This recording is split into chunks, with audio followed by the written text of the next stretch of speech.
Oke, kembali lagi di A1. A1.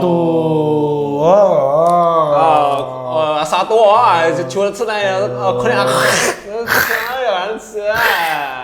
Iya tuh nggak sinkron gitu Nggak ya kalau orang sinkron. Korea ya.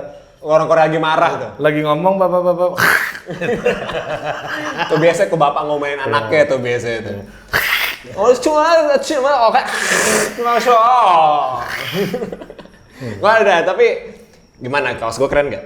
Keren. Keren ya. Langsung aja di order di Total Politik agar channel ini terus berlanjut. Terus berlanjut. Kalau Anda tidak beli merchandise dari Total Politik, Maka perjalanannya akan terseok-seok, akan sangat tertati-tati, tati-tati berat, berat. bebanku meninggalkanmu. Tiba-tiba Ari bikin lagu ya kan. Glenn Fredly itu, Glenn Fredly. RIP kakak Glenn. Kakak Glenn. Jadi kalau yang mau pre-order, Langsung langsung saja saja kunjungi di Thoughtful Store. akun Instagram Total Store. Langsung. Langsung saja ada di situ kontaknya, di situ WA, tinggal WA saja di nomor itu langsung. Di situ ada prosedurnya. Ada prosedur, ada protokol-protokolnya. Ya, langsung saja dieksekusi. Langsung kalian mendapatkan identitas kalian sebagai pecinta Total Politik. Dan di sini kita tidak akan membahas apapun, cuma mau Promosi aja. mau jualan kaos. Untuk Kita menyambung jadikan kehidupan Total Politik, terutama kehidupan Batara. Iya. Karena saya sudah mulai kelaparan seperti para pekerja-pekerja paksa di Jalan Anyar Panaruka. Itu apa sih, orang masih ngeributin itu, bro? Iya, kenapa jadi viral lagi gitu loh, masalah ratusan tahun yang lalu Waktu gitu. Pilpres sih viral, waktu ada salah satu capres yang membanggakan jalan. Membanggakan jalan. Oh iya. Tapi ini viralnya karena ada temuan. Jadi sebenarnya ini menarik karena tumben nih yang viral di antara netizen yang agak pinteran dikit gitu. Iya, tumben. Dan Tumben, itu kita gitu. apresiasi Perlu kita netizen. apresiasi netizen. Ada kemajuan dalam kehidupan Anda, memperdebatkan sejarah. Itu bangsa yang besar itu mampu untuk mengingat dan memperdebatkan sejarahnya. Jas merah kalau kata Jas Bung merah, Karno ya. Bung Karno. Jadi sering-sering lah yang kayak gini viral gitu loh. Jas merah. Jangan viral apa sih yang viral orang orang fetish dibungkus lah apa. Ya itu Yang tidak yang lebih bermutu lah. yang ada bisa dipikirkan. Walaupun ngaco-ngaco juga gue baca ya. Iya sih, tapi setidaknya untuk standar netizen selama ini better lah. Nah itu makanya gue selalu bilang, lu jangan permasalahin orang mau pemahamannya beda-beda ya nggak apa-apa. Lama-kelamaan dia akan naik terus. Buktinya perdebatannya dari celana dalam Dinar Candy jadi Anyar Panaruka lagi. Ini kan maju sebenarnya ya. Maju sebenarnya dan maju banget. Majunya gitu banget. kan. Dan ini juga viralnya dari munculnya bukti arkeologis. Mungkin bukti historis saja. Bukti Bro. historis lah. bukan Lalu arkeologis. dimarahin sama arkeo. Gue pernah ketemu anak arkeo. Ini kira-kira umurnya 500 tahun. Oh, kalau 500 tahun kita nggak ngurusin. Oh. Itu urusan sejarah katanya. Sejarah ya. Arkeo tuh kalau kurang dari 2000, 1500 mereka Mereka nggak ngomongin mikirin, bro. Kyokermodinger ya. Yang pakai karbon, Karbon yang rahang ke depan kan, fosil-fosil. Lu tegap nonton- apa belum gitu kan manusianya. Nonton Friends kan, si Ross itu. Itu dia paleontologis, Nah, itu dinosaurus tuh. Nah itu lebih tua lagi, bro. Lebih tua lagi. Dia Nah. nggak di bawah 1 juta tahun nggak main dia. Ya, nggak tahu gua angka persisnya ya, tapi pokoknya Ya, gitu. itu kalau 1000 itu mainan arkeo aja gitu. Nah, kalau masih ribuan mah mainan arkeo aja. Kalau dia di atas 1 juta tahun yang lalu, itu mainan gue. Ya, mainan gitu gua dia. gitu. Ibarat mobil lah itu. Tapi kita ngebahas nih, apa sih yang ngebuat muncul lagi nih perdebatan soal Dendels ini di di netizen karena di Twitter dan medsos Facebook nih muncul ini, bro. Ada orang memberikan data temuan tentang ini transaksi gaji. Kwitansi ya. Kwitansi. Iya, kwitansi. Apa transaksi lah gitu. Gue seneng kalau Batara udah mulai tampak pinter gitu. Kelihatan UI lu bro. Oh, it's Iya, kalau dulu kan lu kalau nggak bawa ijazah nggak tahu orang lu anak UI. NPM, NPM. ya apa namanya kadang gue beberapa mentang-mentang SMA gue itu isinya Atma semua ya masuknya. Ya, apa namanya kurangin Apa namanya? Gue dengernya Atma, sorry. Nanti dikat ya Rian ya. Ya, Gua nggak apa-apa ya, nggak usah biarin dia kena penistaan. Kenapa di stand kampus ya? Iya, Nah, tapi ya apa namanya gue juga termasuk salah satu orang yang masuk UI itu bingung gitu. Kok bisa masuk orang goblok? Ya lanjut apa masalahnya? Ya. Masalahnya tuh Anda ini kalau dibiarin ngoceh kemana-mana ya.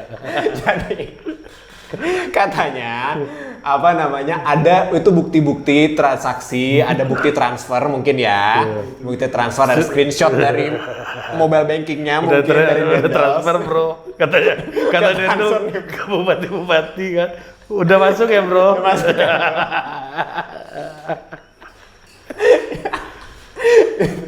Apa namanya? Mana bukti? Oh lupa screenshot, nunjukin ini mutasi ya kan, mutasi rekening gitu kan. Itu bank apa waktu itu ya?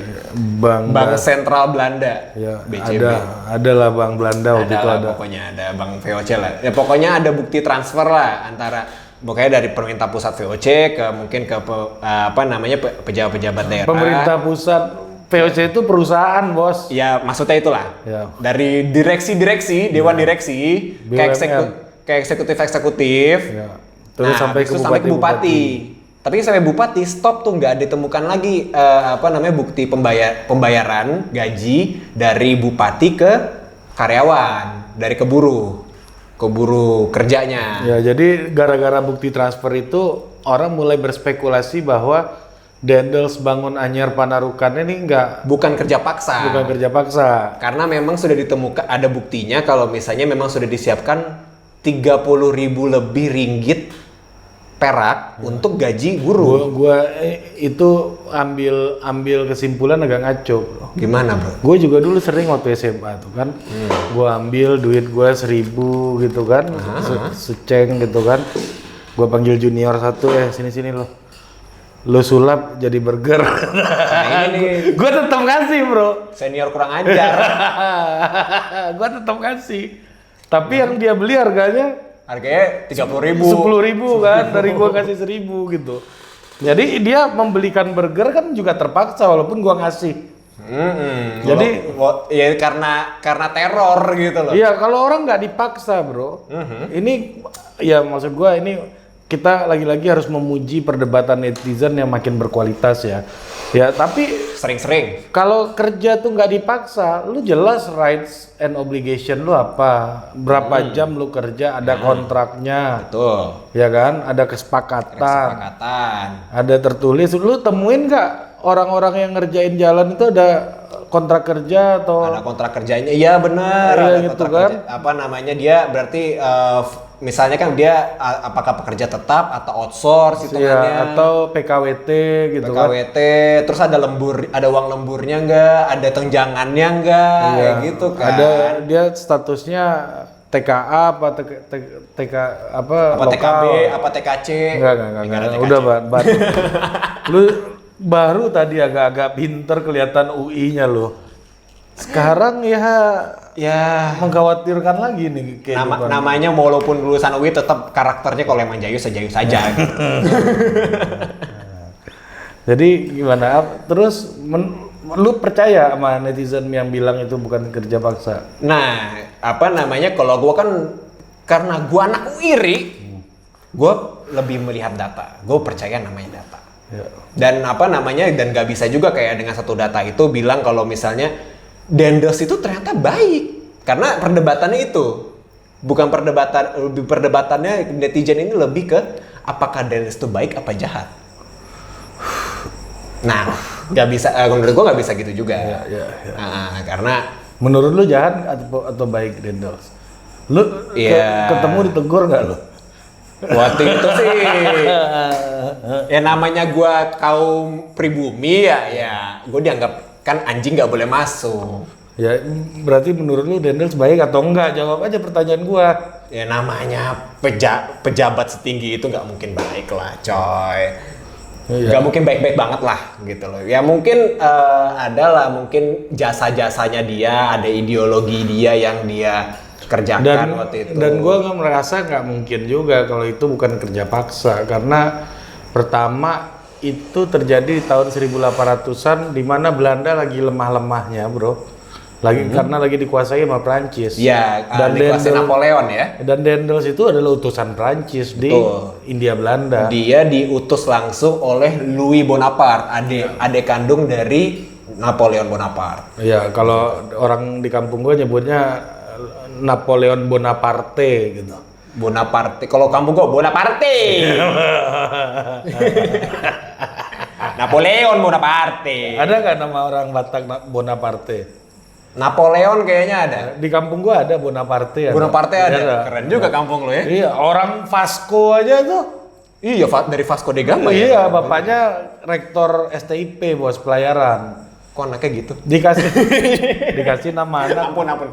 Vasco da Gama. Vasco da Ya, Gama. Vasco Rusemi kan nama Vasco dia. Rusemi. Ya, karena pelaut kan Vasco da Gama. Betul. Explorer. Ya, jadi gitulah kira-kira ya, bahwa kalau gue sih ngelihatnya rasanya nggak mungkin negara yang lagi dijajah, jadi kita itu terjajah kuadrat waktu itu, bro. Jadi kita dijajah sama Oleh negara yang lagi dijajah juga. gitu. Walaupun VOC itu BUMN lah ya kayak hitungannya. Kacungnya kacung lu. Kacungnya kacung. Jadi lu itu ibaratnya dulu tuh staf sus dari staf sus dari staf sus lagi gitu. Jadi udah kayak gitu. Atau mungkin lebih simpelnya buat para karyawan-karyawan Jakarta nih, lu anak agensi. Kenapa? Ya lu lu punya kliennya tuh kliennya ini, habis itu kliennya ini lagi. Ya. Gue kalau ada di somasi agency gue nggak mau ikut-ikut ya, Bran. Iya. Ya aja lah, nanti gue kirim-kirim KFC sekali-sekali lah ke Polda ntar. Mohon maaf nih anak agensi nih. Tapi kalian paham lah. Iya. Oh enggak, tapi AETV lebih parah sih. Tapi ya udahlah. Malah ngebahas itu sih. Nah, maksud gue omongan itu ada benarnya, bro. Gimana? Di dalam konteks modern hari ini aja, orang yang udah ada regulasi ketenaga kerjaannya, udah ada kesepakatan kerjanya, orang masih menganggap ini kerja paksa gitu loh, bos. Dan nggak bisa dipungkirin 12.000 buruh mati meninggal. Iya, waktu itu kan. Itu. Ya, apalagi di zaman kolonial yang mana waktu itu Belanda sendiri lagi dijajah gitu. Betul. Nah, apa yang lu omong ini berkaitan dengan apa yang mau gua diskusiin hari ini nih. Apa itu? Nah, karena setelah era Dendels itu kan memang muncul penderitaan yang luar biasa bagi warga pribumi gitu ya, warga Indonesia, India Belanda ketika itu. Sedih deh pokoknya. Ya kan, termasuk yang meninggal di proyek itu. Di proyek Anyer Panarukan itu. Nah, kebetulan, karena lu tadi bilang Dendels ini baik atau enggak gitu. Bagi gua ya, Belanda itu ya seperti kita juga, ada yang baik, ada yang enggak. Iyalah. Iya kan? Pasti, Kayak orang Batak ada yang jujur banget, ada yang penipu gitu. Orang Minang pun juga ada, ada yang tukang tikung, ada juga yang alim banget, baik banget gitu. Ada juga. Ya, as a human being gitu. As a human being. Sebagaimana dia manusia juga orang Belanda. Nah, dan semuanya nanti bakal negosiasi. Iya, kemerdekaan kita itu kalau kita bilang melawan Belanda sih menurut gua ya nggak sepenuhnya tepat juga. Iya. Karena awalnya pintu kemerdekaan kita itu kebuka di tahun memasuki abad ke-20, 1900-an. Nah, ketika itu ada sebuah tulisan ya yang sangat berpengaruh gitu, bro. Apa? Jadi ada tulisan yang sangat berpengaruh ditulis oleh C.T. Van de Venter. Van de Venter. Ya, tahun bukan Van Zanten, bukan kan? Oh, bukan, itu buku statistik NT. Kalau Van Zanten tutup. Nggak mau gue. Nah, jadi Van der Venter tahun 1899 itu dalam majalah The Gates yang berjudul NRS School. Itu tulisannya judulnya NRS School. Artinya balas jasa, balas budi, hutang budi. Nggak bisa bahasa Belanda. Ya, jadi hutang budi. Nggak bisa bahasa Inggris. Nggak bisa bahasa Inggris. Jadi adanya keinginan hutang budi dan kebetulan di Belandanya menang Partai Sosialis, bro. Oh. Partai Sosialis yang mana mereka ideologinya dari awal mereka campaign melawan kekuatan yang established di Belanda yaitu anti kolonialisme. Anti kolonialisme ya, karena lebih bertentangan dengan humanisme ya kan? Ya, dan muncullah yang disebut dengan politik etis, yang transmigrasi, irigasi dan edukasi kan, ya kan. Nah, disitulah mulai orang-orang pribumi atau bumi putra gitu ya, yang mulai mendapatkan akses terhadap pendidikan. Jadi ya contoh lah ya sampai ada yang ke Belanda kan, ya, kayak Bung Hatta, Bung Sahrir gitu kan. Lu tahu nggak tahun lahirnya Bung Karno? Berapa tuh? Gue lupa ulang tahunnya dia. Bung Hatta tahun lahirnya berapa? Lupa. Bung Karno RI 1, RI 2. Bung Karno RI 1. Bung Hatta RI 2. Nah, yang Bung Karno 1901, Bung Hatta 1902. Oh, bisa pas gitu ya? Pas, bro. Pas banget. Jodoh ya. Oke.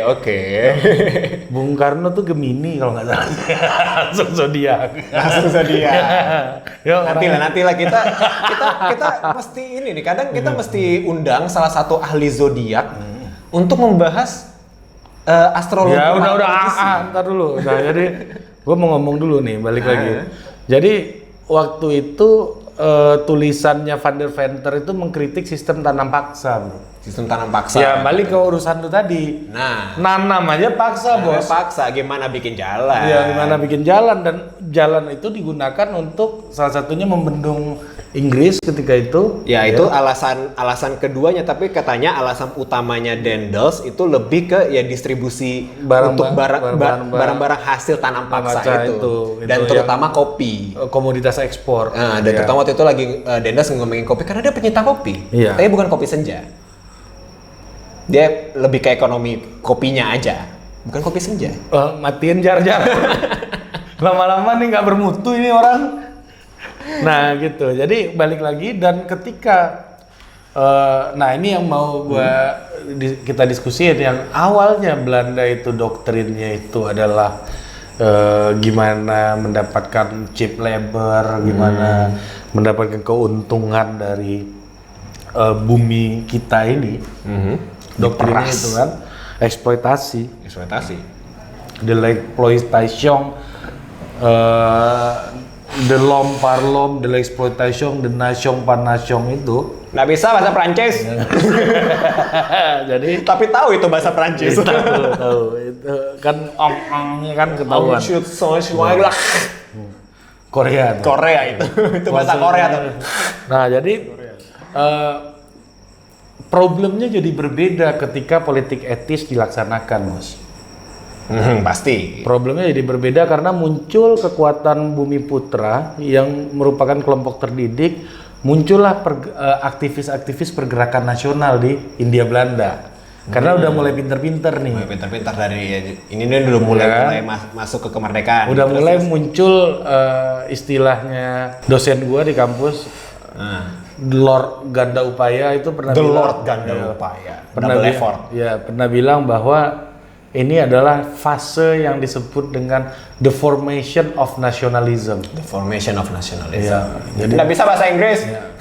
Jadi pembentukan nasionalisme Hindia Belanda itu dimulai dari tahun-tahun segitu setelah politik etis gitu ya. Nah, habis itu pemerintah Belanda reaksinya apa tuh dengan munculnya gerakan bumi putra? Nah, mulai bergejolak dan salah satu peristiwa yang terpenting ya ketika itu adalah puncaknya adalah pemberontakan PKI tahun 1925 gitu.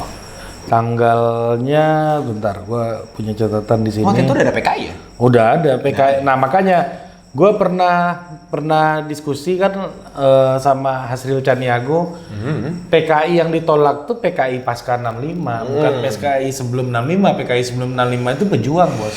I see. Nah gitu. Nah jadi diskusinya ke situ. Nah terjadi pemberontakan gitu kan di tanggal sebentar. Gua tanggal nih lupa, nggak bisa ingat gua tanggal.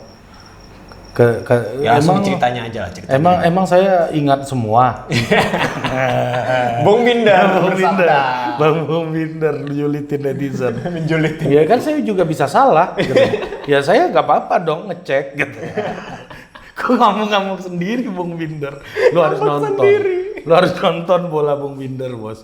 Itu salah satu channel bola yang paling gua rekomendasiin untuk lu ikutin gitu. Oh di atas dia. Oh iya.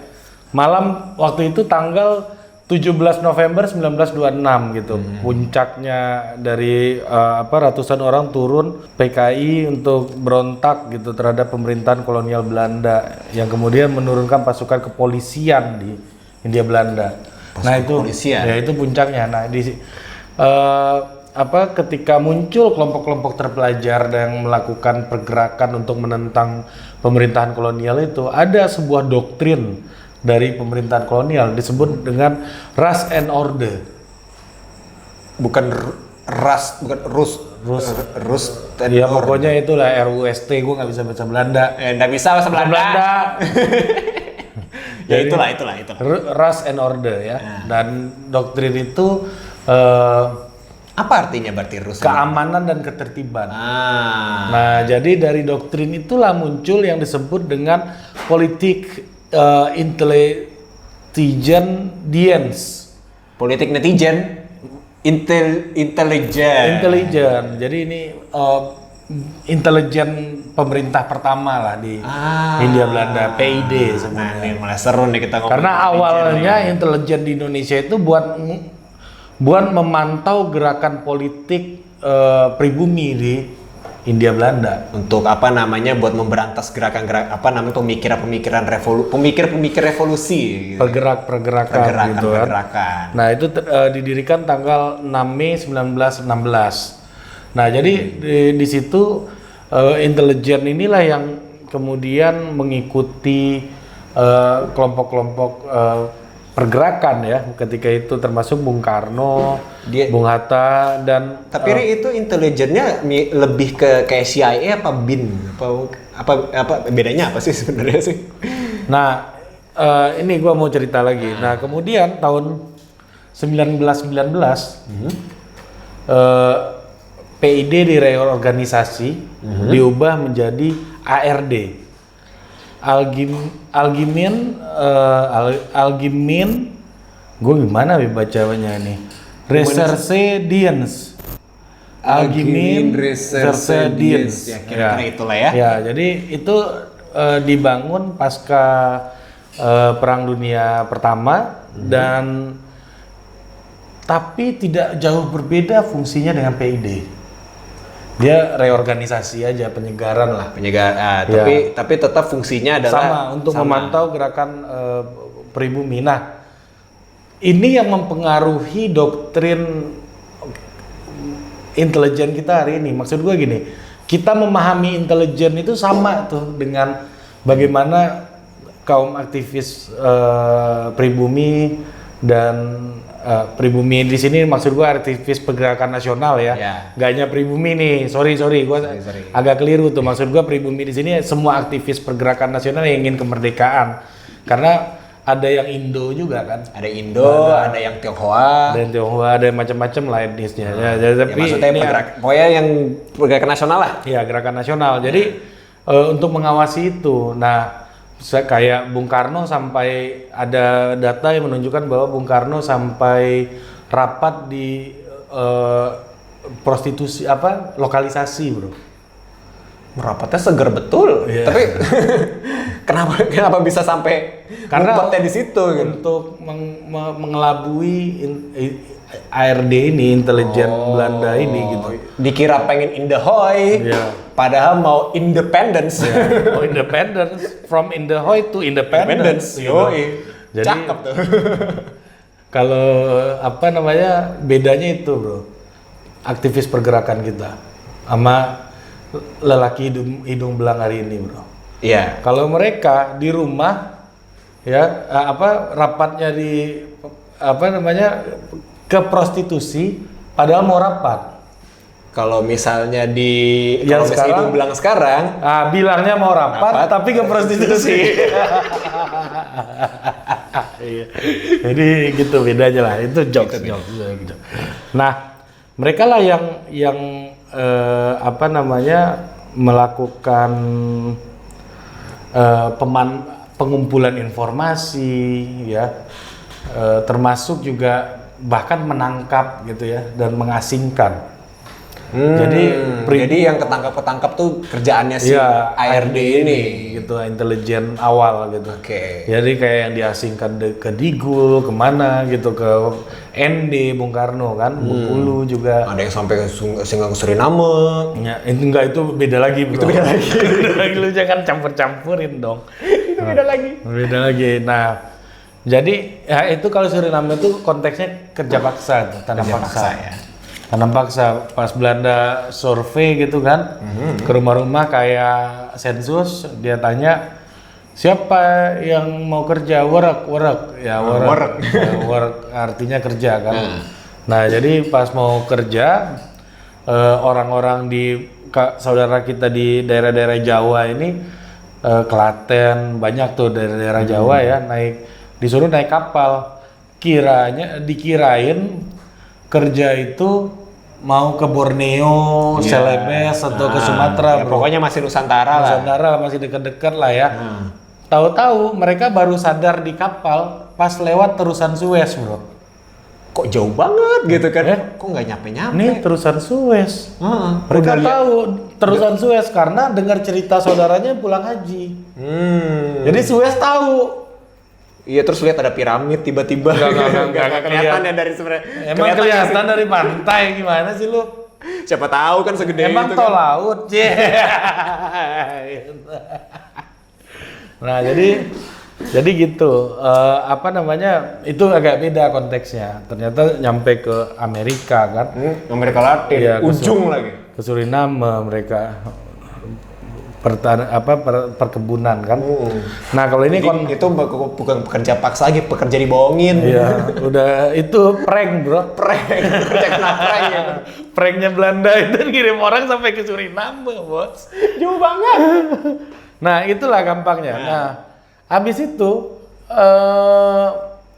India mereka tetap diawasi gerakan-gerakan gerakan-gerakan subversif makin banyak untuk melemahkan legitimasi pemerintahan Hindia Belanda. Ini agak mirip dengan cerita-cerita soal Orde Baru gitu kan.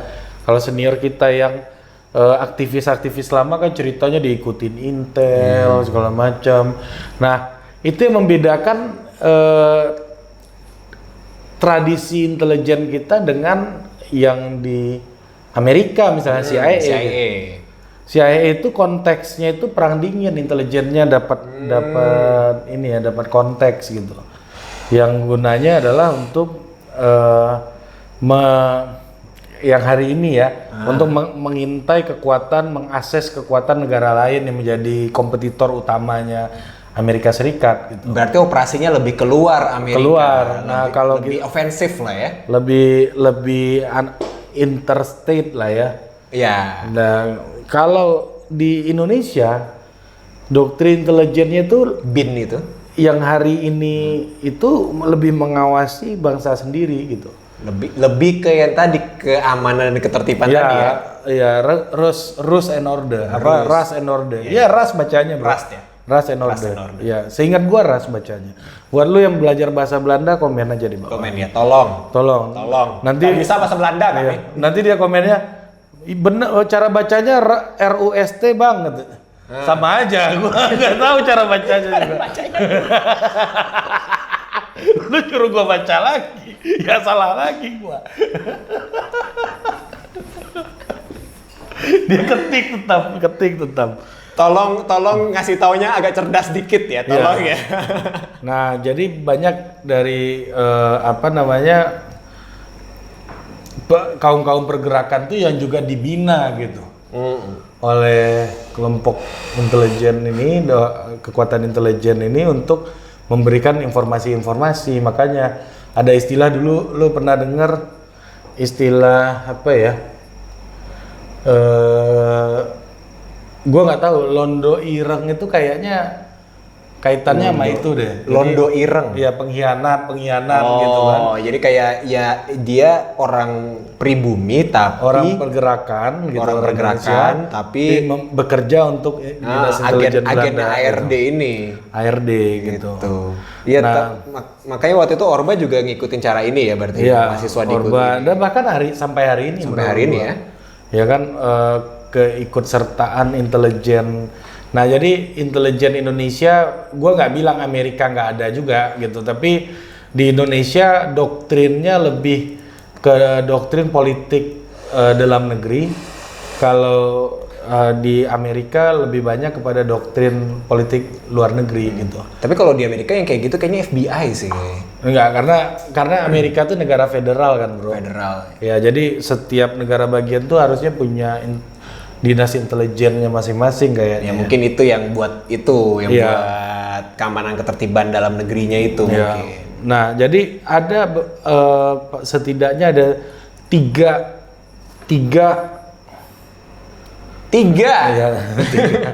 Tiga, weh.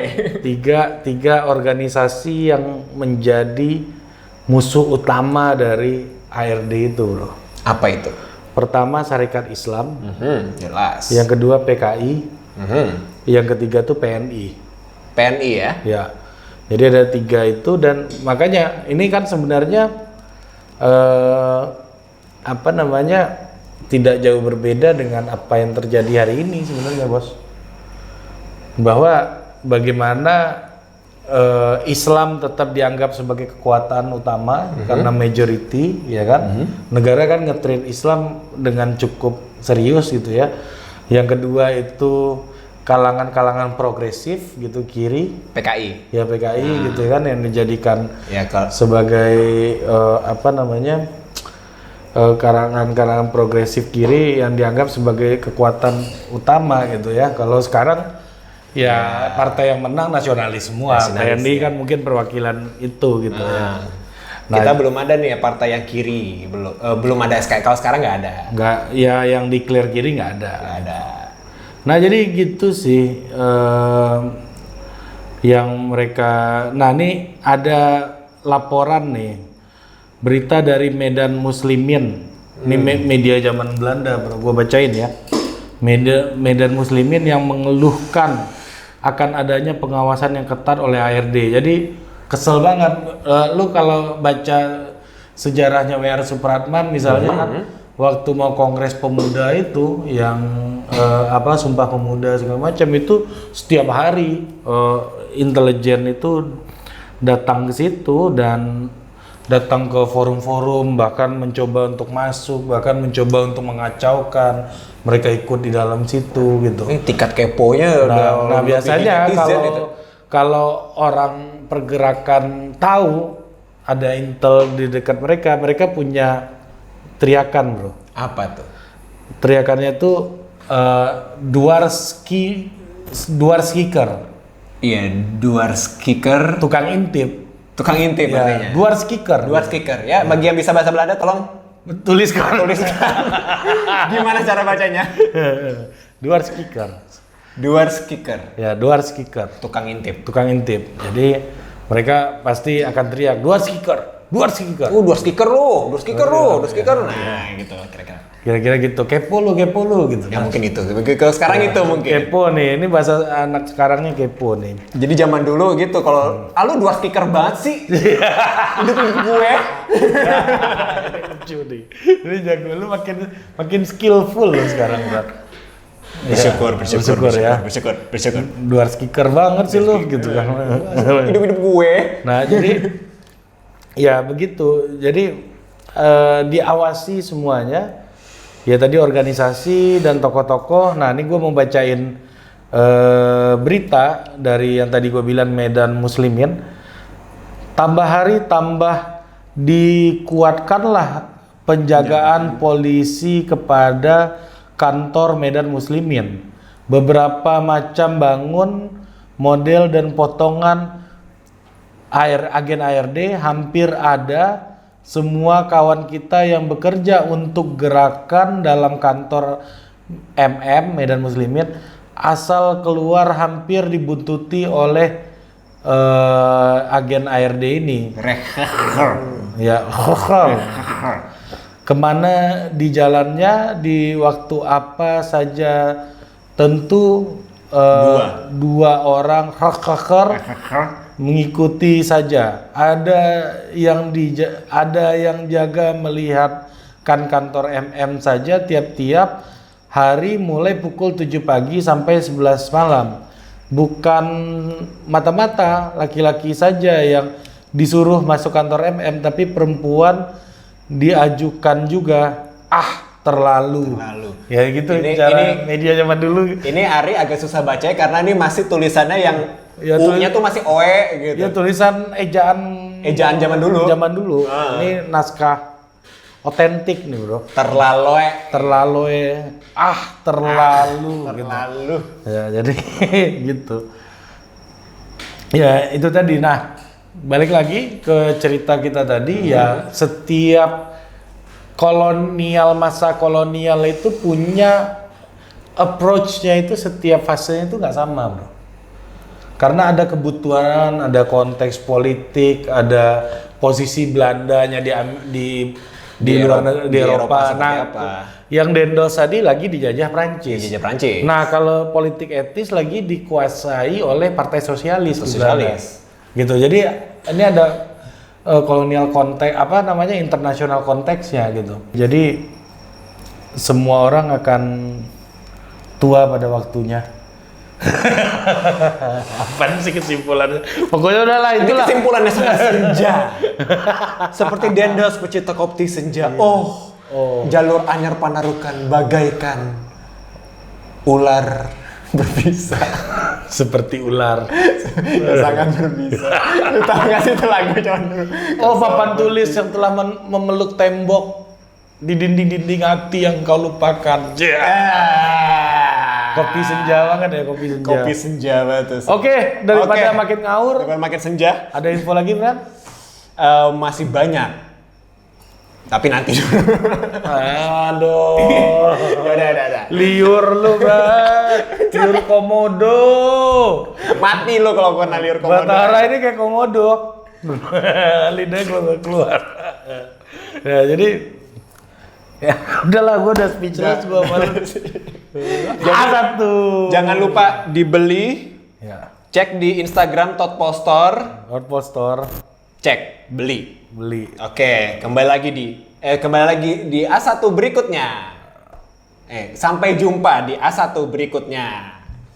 Gue udah skip nih di jam 2:30 pagi, gue udah skip. Dah. Produced by Total Politik and powered by haluan.co.